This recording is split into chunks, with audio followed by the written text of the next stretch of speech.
What's up, guys? Welcome back to week 4 of the Sloppy Seconds. Of course, we're past the waiver wire, so you missed your chance if you're looking for some hot pickups here this week. This time, running backs. Trevor McNeil alongside Troy Welling at Pibbcast. You can follow him and see what he thinks he knows about football. It's not a lot, let me tell you, because his fantasy team is doing just as bad as mine, and we're here to fix that for you because we can't seem to fix it for ourselves. Troy, how you doing? It's much easier in fantasy football to talk about it than it is. Yes. Oh, dude, I've made so many draft videos. I was like, guys, this is who you should target. This is who you should look for. And then I get into my drafts, and I'm like, do I draft Zach Wilson at the 101? And my brain just turns off. So, yeah, that's why you don't win fantasy football drafts, and I think that's why these videos are so important, is you need to just understand it is a weekly matchup every week. You have to be playing your best players every week. You don't just win weeks. You have to be able to play your best players, and I think this is a good time for running backs especially. It's where a lot of the top running backs have looked rough and have not been giving the value. So these late round running backs, the waiver wire running backs, are giving a lot of value that a lot of the normal running backs like Jonathan Taylor are not putting out right now. Yeah, and starting out with those running backs, I'm looking for a must start this week, and that's going to be number 1, Damien Pierce. The rookie out of Houston, I think, has made a splash. Is starting to get more timeshare out of the backfield, is starting to take over half of the snaps there for that offense. I think Rex Burkhead is now more of just the mentor role. I mean, just sitting back in position to let the rookie do his thing. The biggest thing with starting Damien Pierce in this one, the Chargers defense, not that great. As the Chargers have done every single year, they're just starting to drop to injury. They lost 2 starters in the last week, one of which going to the IR, and that is Joey Bosa. So that is a huge impact out of that front 7 from the Chargers that I think is going to give Damien Pierce just that much more room to breathe and that much more value on the ground. Yeah, and, it's funny because literally a week before this, it was Rex Burkhead. Everyone go pick up Rex Burkhead. Yes. He got all of the work. And then the Houston offense realized, we have a very good running back. Very good. We should use him like everyone expected you to. So that's where all this hype is coming back for Damien Pierce. He looked great. He's been great so far. It's not a great offense, but he is starting to take over that role, like you said. This is going to be an important factor. My number 1 start is Khalil Herbert for the Bears at New York Giants. The Giants are not a good team. Nope. And obviously David Montgomery is going to be out with an injury. Herbert last week against the Texans ran for 157 yards with 2 touchdowns and a couple of receptions. He was fantastic, and the Bears literally are running the ball. The most Justin Fields has thrown is 17 times through 3 weeks. So it is going to be the Khalil Herbert show at New York. I think it is a great matchup. I think Khalil Herbert he's a waiver wire pickup as well. If you don't have him, 50% of leagues still have him on the waivers. He is a smash running back for me. Yeah, and Justin Fields has thrown, I think, 288 yards across the season. It's not even just one game. It's 288 yards through 3 games. It's an awful passing offense. Avoiding that one entirely. Go to the backfield. Love that pick. We'll mention later as well as one of my pickups because of a lot of what you just said. My number 2 is going to be an obvious one, just because every once in a while you have to throw those in there. But the twist I'm going to throw into this one is because of the defense that they're playing against, as well as the offensive situation. Saquon Barkley is one of 4 players in the NFL as a running back that has gotten over 13 carries in every single game so far. The only ones that have matched that are Nick Chubb, Derrick Henry, and Miles Sanders. So Saquon is up there getting the fair share every single week, a surefire guarantee to get those rushing attempts. On top of that, the New York Giants wide receiver core is just falling apart at the seams. Everybody's dropping to injury. Sterling Shepard's done for the season on the IR right now. Their wide receiver 1 and 2 are both questionable with hamstring and ankle issues. You don't know if they're actually even going to play. Richie James is going in to potentially be wide receiver 1 for the New York Giants. And who? Rick James. I don't know. Saquon Barkley is this offense right now. He has to be in your starting lineup. Of course, he already is. But you have even more value because of the situation on the offensive side. And they're playing Chicago. So if that wasn't enough to convince you, they're playing the Bears.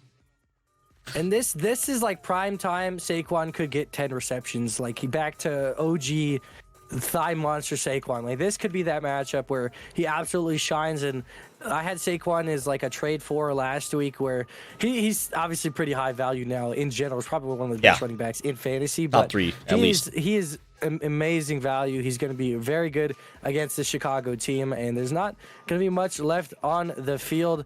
My second one is going to be Nick Chubb, like you mentioned, one of those consistent guys that has just been getting the ball a lot. He's up against Atlanta, and we know the Atlanta Falcons. It is going to be 400 yards for Nick Chubb on the ground. Obviously, the passing work is not technically there. He got some against the New York Jets, but at Atlanta, it's a great matchup. He's going to get 20-plus carries. He's had 17 or more carries all 3 weeks. Like, you had that consistency factor of 13. He's had 17, 22, and 23. He is going to get the ball a lot. Obviously, you're going to want to play Nick Chubb almost all the time anyways, but even in full PPR, he's still giving you insane value, and that's just to show how good of a running back Nick Chubb is, man. Like, to have better value than a lot of PPR running backs is insane when you have Kareem Hunt stealing all that receptions on your team. But yeah, he's my second just go for it running back because he's going to have a great week. Yeah, and even to put on that, Kareem Hunt's still getting those rushing attempts. He's actually made the list of my minimum rushing attempts for week 2. Didn't make it for week 3, but yeah, Nick Chubb averaging 20 attempts a game. Like, Chubb's going to get the 20 carries. He's going to get the century mark. He's going to get a couple of targets. Like, it's just going to get points every week. Cannot agree more. Nick Chubb's a surefire guarantee. You must start every week. Flip to the other side of the script, and the players I'm going to avoid starting this week, and I'm starting out in New Orleans with Alvin Kamara. It's been underperforming. It's just not really giving me any confidence that Alvin Kamara is going to be that feature back, is going to be able to produce. The biggest factor as to why I'm avoiding this one is because of where the game is, and this is the London matchup here going into week number 4. It's an 8:30 a.m. game Central, so early one. Jet lag, flight time, the London games are always sloppy. They're always messy. I don't ever remember any game overseas going well in a fantasy league. So I'm just all out on Alvin Kamara this week. Do not touch. Yeah, and the Saints offense in general, obviously Jameis Winston's been a little injured, apparently playing with multiple back fractures or whatever it was.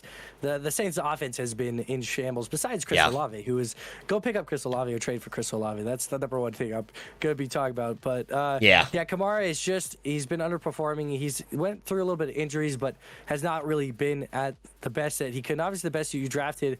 And my no-nonsense running back that you shouldn't play this week is Devin Singletary. I think last week was a ruse. I think Devin Singletary is a great player, but he got 9 receptions last week, and he ran for 13 yards with an average yard per carry of 1.4. He has not been very efficient on the ground, and he goes into the Baltimore matchup where it is good for them, but Josh Allen's not going to throw 9 times to the running back again. It's just not something that can happen, and I think all of these Devin Singletary owners are going to play him this week, and they're going to get disappointed again, like the first 2 weeks of Devin Singletary. Right.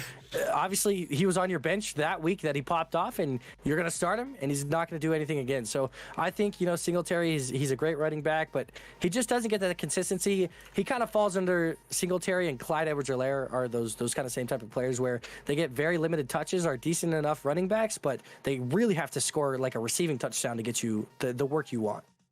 Yeah, and you can't have the faith in that. Granted, the Baltimore pass offense is not very good. There's going to be a lot of points scored here in this contest because of what offenses on both sides can do.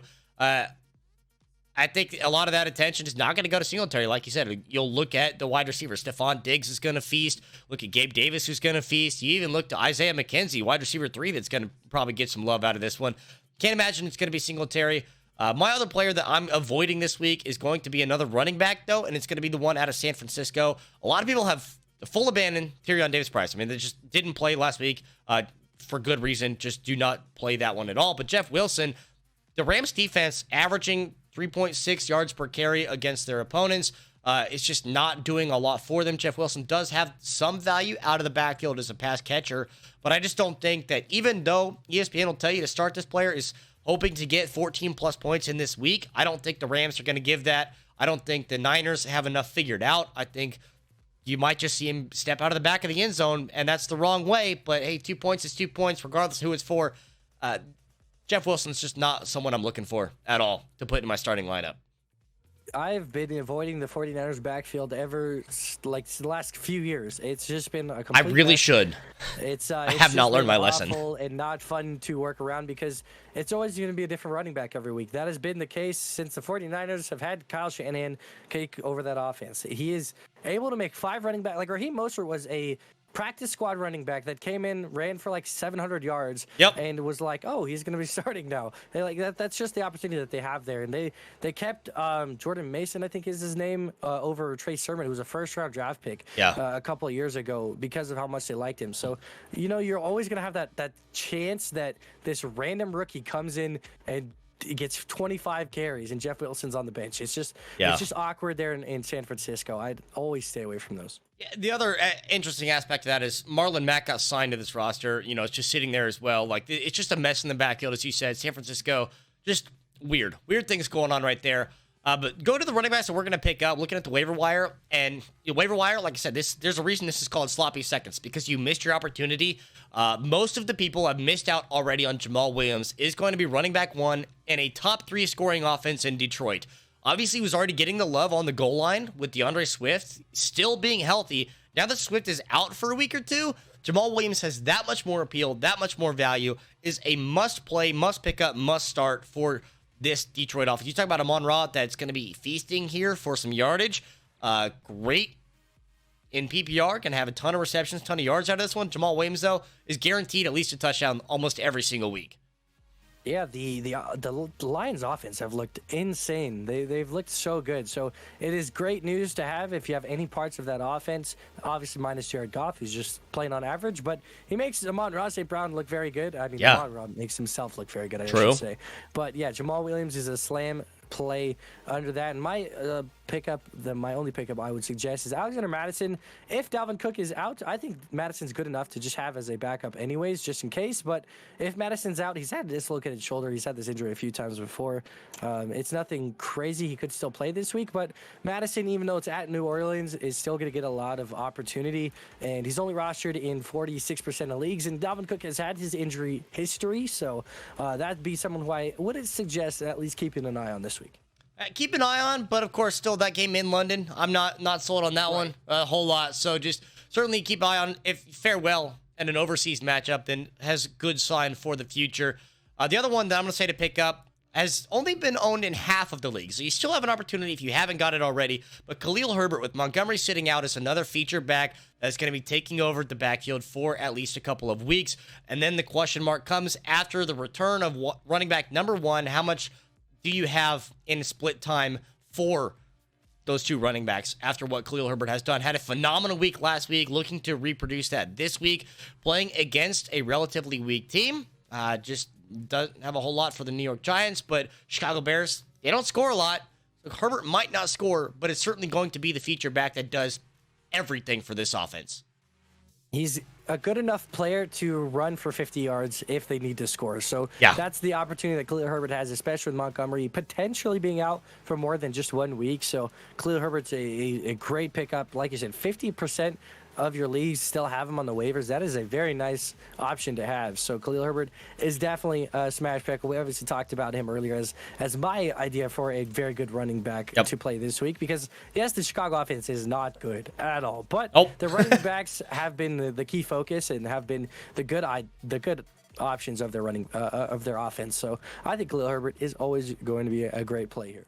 Yeah, let us know if you think there are any other streaming backs going week to week. Of course, if you think Jamal Williams and Khalil Herbert are going to be running back 1 in their respective offenses once those running back 1s do come back from their injuries. Of course, leave a like, comment, subscribe, hit that bell icon to get notifications every time I post one of these. Of course, my channel has all of these already up. This is the week 4 rendition of running backs. I got quarterbacks, wide receivers, and tight ends of sloppy seconds. Thanks for watching, and we'll see you next time.